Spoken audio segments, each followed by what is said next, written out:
ঠাকুরগাঁয়ের Shibganj degree college মাঠে সমাবেশের আয়োজন করে সদর উপজেলা বিএনপি। সমাবেশে বিএনপির মহাসচিব মির্জা ফখরুল ইসলাম আলমগীর বলেন, ভোটের অধিকার ও ন্যায় বিচার আদায়ে সবাইকে আবারও রাজপথে নেমে আসতে হবে। দেশে সংস্কার চান নাকি হাসিনার নৌকায় যাবেন, সিদ্ধান্ত জনগণের। ফ্যাসিস্ট হাসিনার অপকীর্তি বর্ণনা করতে চাই, সারাদিন বর্ণনা করলেও শেষ হবে না। সে চুরি করছে 28,000 কোটি টাকা লুট করে একটা লোক নিয়ে গেছে। প্রতি বছর 12,000 কোটি টাকা করে আপনার বিদেশে পাচার করছে, আর আমরা খাবার পাই না, আমাদের ওখানে বেতন পায় না। আপনারা কি সত্যি সত্যি পরিবর্তন চান, নাকি আবার ওই আওয়ামী লীগের নৌকাতে ফিরে যেতে চান নাকি?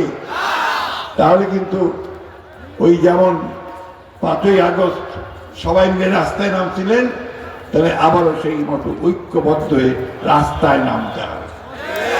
রাস্তায় নামতে হবে নিজের অধিকার আদায়ের জন্য। তিনি বলেন, ধর্মকে পুঁজি করে ভারতের সহায়তায় ফায়দা লুটতে চায় আওয়ামী লীগ।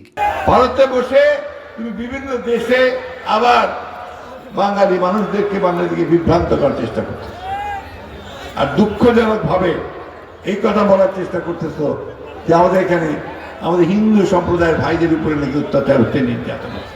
এরা বিভ্রান্ত করতেছে, বিশ্বকে জানাতে চায় যে বাংলাদেশে যেটা হয়েছে এটা জনগণের বিদ্রোহ নয়, এটা হচ্ছে কিছু উগ্রবাদীদের বিক্ষোভ।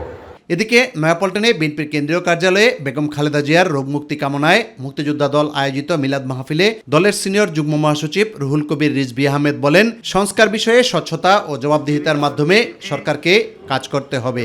ইলেকট্রিসিটি বন্ধ করে অন্ধকারের মধ্যে সংস্কারের মাস্টার প্ল্যান করবে, তো এটা কি একটা বিশ্বাসযোগ্য বিষয় হতে পারে?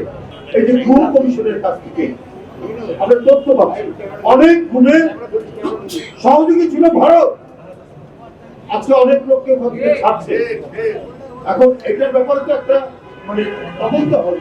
গণতন্ত্র শূন্য করা এবং জল শূন্য করার ক্ষেত্রে ভারতের যে দায় নেই এটা অস্বীকার করা।